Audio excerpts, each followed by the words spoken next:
Going to just do a little bit of an introduction to PSAC, who we are, who our members are, and then talk about the drilling activity, and then some of the key trends we're seeing. And I'll close out tonight talking about our working energy commitment, and which is intended to create or enhance better opportunities of dialogue between our members and the communities where we live and work. So PSAC, as you heard, the Petroleum Services Association of Canada, is a not-for-profit trade association. Our main reason for being is to advocate on behalf of our member companies with government, the producers, and other industry associations, and to connect our members with community representatives such as yourselves and your groups. PSAC's current membership, about 260 of Canada's leading oil and gas service supply and manufacturing companies, and employ about 80,000 people. And a lot of these 80,000 people work for our larger member companies, but many are employees of small and mid-sized businesses working for entrepreneurs that start up businesses in great communities right across Alberta, BC, Saskatchewan, starting up in Manitoba, and hopefully farther east. These people and these companies rely on the success of their customers, the producers, as much as they rely on their families, friends, and neighbors. They also foster the growth and success of other businesses that rely on them. They hire your children and donate significantly to local sports clubs, charities. Our members are as much a part of the local communities right across Canada as anybody else in the areas, with all the same concerns, desires, and wishes for a prosperous, safe, and healthy way of life for their families and their friends. I'm pretty sure you folks know about the difference between the producers and our member companies, but just a quick little recap. Service companies, the companies that we represent, innovate and provide specialized services and technologies and equipment for preparing, drilling, completing, testing, maintaining, and abandoning oil and gas wells. PSAC member companies are also the ones that do hydraulic fracturing for their customers and provide other related services. There's 11 hydraulic fracturing or pumping service companies in Canada, and they're all members of PSAC. The producers, also known as the operators, are the companies whose names everybody I'm sure knows. These guys explore for oil and gas, negotiate for land access and mineral rights, contract services as needed, and oversee operations on their leases. So, in essence, we're the folks that are on the ground, in the field, where the rubber hits the road, and our customers are the guys that are, for the most part, at head office, looking after overseeing their investments.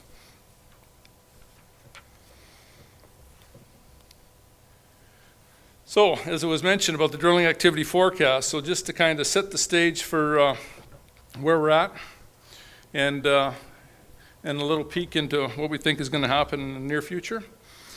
We set commodity prices, so as you've heard, gas prices are low, and it's right about this time every year that we release our drilling activity forecast, and which is coming out actually on Thursday at our AGM, where we forecast the level of activities for the year ahead. So just a quick overview. We based our forecast assumptions that gas would average $3.25 an MCF. That was going into 2013, and US or a barrel of oil at $95 US. So the average to date on these two commodities, the gas over the last year is set at $3.08 an MCF, and oil's at about $98. So our average was fairly close throughout the year. We tweaked it a little bit coming out. We just dropped it down a little bit because gas, as you've heard, is just, it's low and continues to be low. And oil, right around 97, or 95, I should say. And then we also based our exchange rate on 97. So these are the 3 basis points we use to help us determine our forecast going into the next year. So for 2013 going in, we forecast 11,400 wells. These are just rigs released, not necessarily completed. We dropped that down by just over 400 wells over the year. Some of the key things impacting the activities were the flooding to a certain degree, and the low gas prices are continuing to take its toll on some of the smaller producers, and like I said, it's just not economical. And I've got a few slides to show you some of the regions where gas is being drilled at, and you'll understand where it just doesn't make sense at these prices. So here's a snapshot of the last 5 years to provide a bit of an idea of the trend. So as you can see, we came out of the 2008 slump with steady increases over 2010 through 11. And then 2012, we peaked out there, but then we've been seeing a bit of a decline. And again, this is just, oops, sorry, get this thing right. just, it's steadied down over the last couple of years, but it's just, again, in large part because of gas prices, and I'll have some numbers on that, and weather conditions, as you heard, like natural disasters, things that we can't really foresee that affect the ability of the equipment to get in and out of the field, move to location. So here's just a nice quick snapshot, as you saw earlier on other slides, but this is, just kind of drills down to where the PSAC members sit with respect to the actual equipment and drilling the types of wells. So the shift, as you see, has changed significantly, where oil's taken a significant climb. So prior to that, obviously, if I backed up 5 more years, natural gas was dominant. We were seeing prices $6 and $7 an MCF, which makes it a reasonable target to go after, as indicated, for return on your investment. And then this is the forecast by province. So the changes on the 2013. Alberta dropped 187 wells, and again, I indicated there'll be a little bit more definition on some of the slides. Saskatchewan outperformed our expectations, going up 153 wells, and BC as well. And BC there again, foreign investment, that the Progress Energy piece, some foreign money came in, and they ramped up on their hiring of the rigs and activity in the Northeast. Again, as you heard in the Horn River, that's gas. And that's in anticipation of, as you heard, getting our product offshore and getting better prices. They're mostly bigger players in those areas that can afford to drill, and in a lot of cases just cap those wells and sit on them until they can get a better return on their investment. But it definitely picked up. BC, as I mentioned, up to 70. Pardon me, Saskatchewan 153, BC 70. Manitoba is doing extremely well. They're just early stages of ramping up their activity. They're building infrastructure. They're hoping for that east-west pipeline because that'll give them more access to market. They're ramping up rail car activity. So it's kind of interesting there. Then the other is Eastern Canada, and then the north, we're starting to see some activity up there. So just a little bit of a breakdown. What PSAC does is we've taken the Canadian, we call the PSAC map, and we've broken Canada out into geological regions.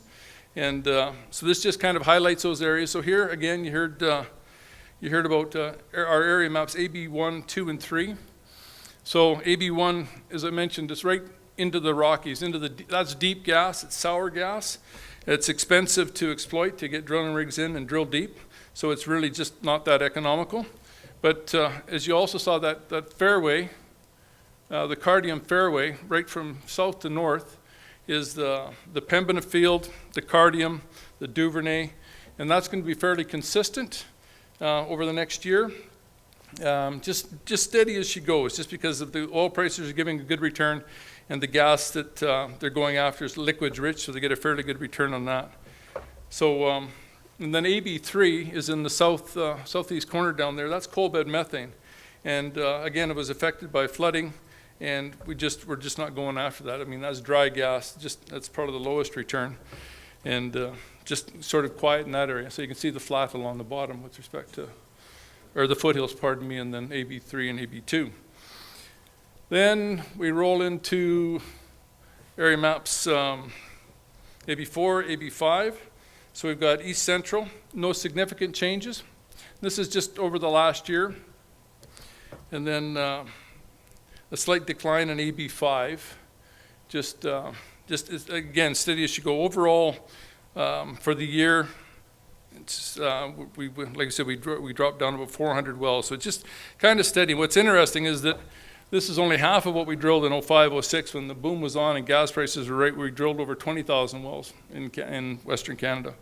And so only half the number of wells, but steady. So like right now, the lineups at Tim Hortons are reasonably comfortable. But if gas prices go up to $6 or $7, we're going to see those long, painful lineups once again. So that's a little peek into my crystal ball early in the game here. Wells by breakdown. Again, it's just covering a little bit more detail with respect to, from our perspective. Whereas the horizontal wells, as you heard, because of the I mean, horizontal, we've always been able to directional drill and steer the bit. As you heard, we've gotten really good.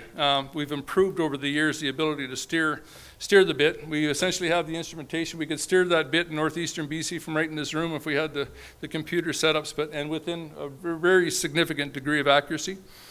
We've taken that ability with, as you heard, the hydraulic fracturing piece, where we can actually, it's called multi-stage now. So it's the marriage of two existing technologies. We fracked successfully in Canada in 1953 in Drayton Valley, one of their discovery wells.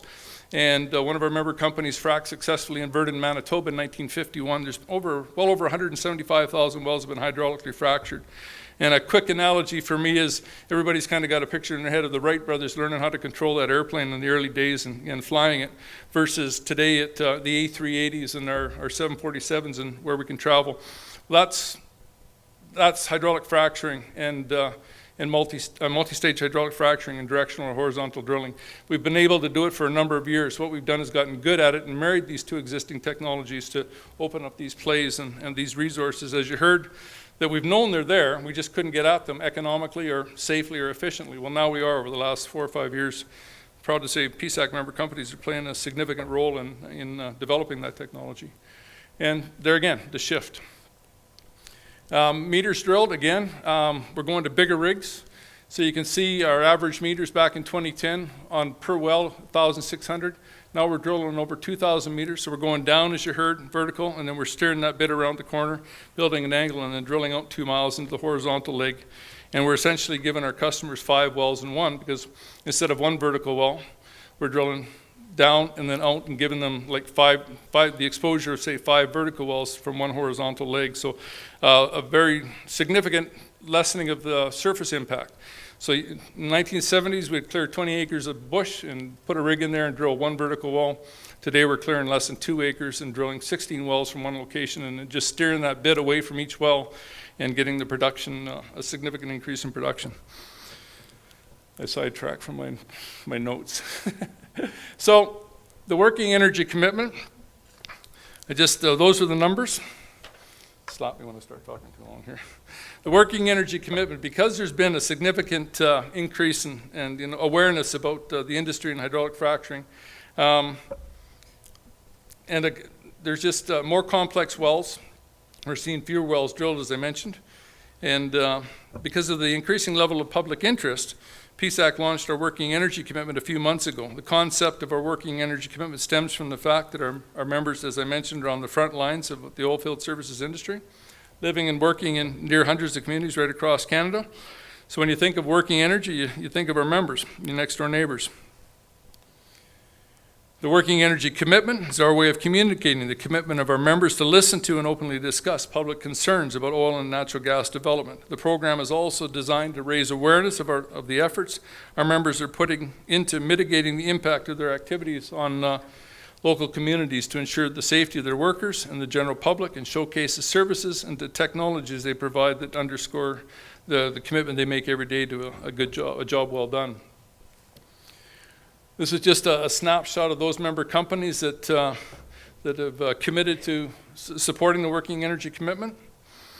Like I mentioned, these are pretty much all of them in Canada, and what they support is not just there's only 11 of them listed here. It's the rest of our membership, to a certain degree, relies on the success of hydraulic fracturing, as well as the companies that are living and working and operating in local communities and reliant on the outcomes of supporting the energy services sector. The working energy commitment, it began with a statement of principles that reflect how our members already operated, and this set of high-level values is also guiding us as we communicate and collaborate with you, the on-the-ground stakeholders. So we've been out and about into communities, just a snapshot there. We've spoken to well over 100, hundreds of people and groups from 8 areas in 4 western provinces. We're going to be going across Canada here, New Brunswick next week at the Mining and Petroleum Conference. And part of the rationale for that is that the lessons that we've learned here in the West need to be shared across Canada so that folks can hear about the benefits of developing gas projects in their own regions, in their own areas. So out of all of these sessions, these are the main things that we heard, and we've drafted a hydraulic fracturing code of conduct that defines our mutual expectations for working together, and one that reflects the standard practices for sound technical and environmental performance when fracturing a well. Our draft code of conduct is structured within 5 key areas, as you see mentioned here. And as I mentioned, we'll be unveiling this code on Thursday at our AGM. And it'll focus, as I mentioned here, on water and environment, fracturing fluid disclosure, technology development, health, safety and training, and community engagement. So just wanted to touch on a few of the things that we're doing in the communities. So our Community Partners Program, we launched this based on some feedback we got back in 2010. And as the sessions that we've been doing around the communities have just tied into this this whole Community Partners Program in a significant way, that we've reinforced or built up the website, rejuvenated it a bit, and just it's just a reinforcement for our folks that are in the fields to be a lot more more courteous and thoughtful when they're working in your areas. But the input, like I said, it was significant. It was consistent across all the areas that we went to. Was water was a concern, water usage and reusage with respect to hydraulic fracturing. And then just thanks for coming out and communicating with us and letting us know what you're doing. We're going to continue to grow this program. And as well, what we've done is enhanced our another website called oilandgasinfo.ca, which includes another link to a site called Frackopedia, which is a source of information about hydraulic fracturing in Canada. And also Patchworks here. It's just a one-pager that we release every month with a bit of just a simplified version of what we do in the patch. 6 of them in 2013 dealt with hydraulic fracturing, but it's everything from rig mats to pad construction to just even the lingo on the rigs. So, the future trends, as I mentioned. The Tim Hortons lineups are reasonably good right now. Over the next year, without giving away the numbers that I'm going to announce on Thursday night, we're looking at steady activity. Again, just on everything you've seen so far with respect to the chase for oil over gas because of gas prices.